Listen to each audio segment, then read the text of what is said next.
ஆணி வேற வியாபாரிகள் தான் அவங்க நம்ம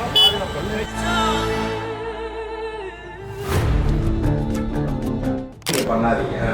இது எங்க பண்ணுறது இப்போ அவங்க ஒன்று கொடுக்குறாங்க சார், ப்ரூஃப் பாக்கெட்டு இந்த மாதிரி இதெல்லாம் நீங்கள் கேட்க மாட்டேங்கிறீங்க. உடனே செய்யக்கூடாதுன்னா சார் உடனே பண்ண முடியாது. உடனே நீங்களும் ரைட் பண்ணுறதுனா அதுவும் பண்ணுறது சார். யூஸ்வலாக அவங்க என்ன செய்யணும், கொஞ்சம் ஒன்றா செய்யலாம். என்னென்ன நம்மளால முடிஞ்சு செய்யலாம், அவங்களால முடிஞ்சு என்ன செய்யணும், இது உடனே செய்ய முடியாது. படிப்படியாக செய்யறதுக்கு என்ன செய்யணும்.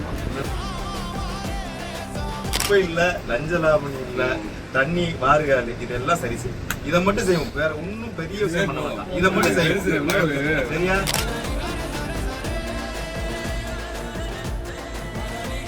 மறுபடியும் அது வருது, மறுபடியும் சைஸ் பண்ணுறது, மறுபடியும் கடைக்கு வருது, மறுபடியும் குப்பையாக போகுது. இதை சாப்பிடுவோம், இதை உற்பத்தி பண்ணுறேன்னா அதை நான் பார்த்துக்கிறேன். நீங்கள் கேட்ட கேள்வி கரெக்டுங்க.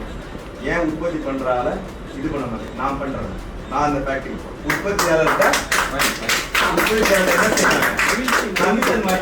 லஞ்சம் வாங்கிக்கிறேன். ஆமாவா இல்லையா? இந்த மாதிரி இப்ப வந்து பேப்பர் போட்டு போனா தம்பி, இந்த இதை விட்டுட்டு போறான் தம்பி, போய் பிடின்னு சொல்லுங்க. ஃபேக்டரி போய் நான் நிக்கிறேன், எப்படி நடத்துறாருப்பா.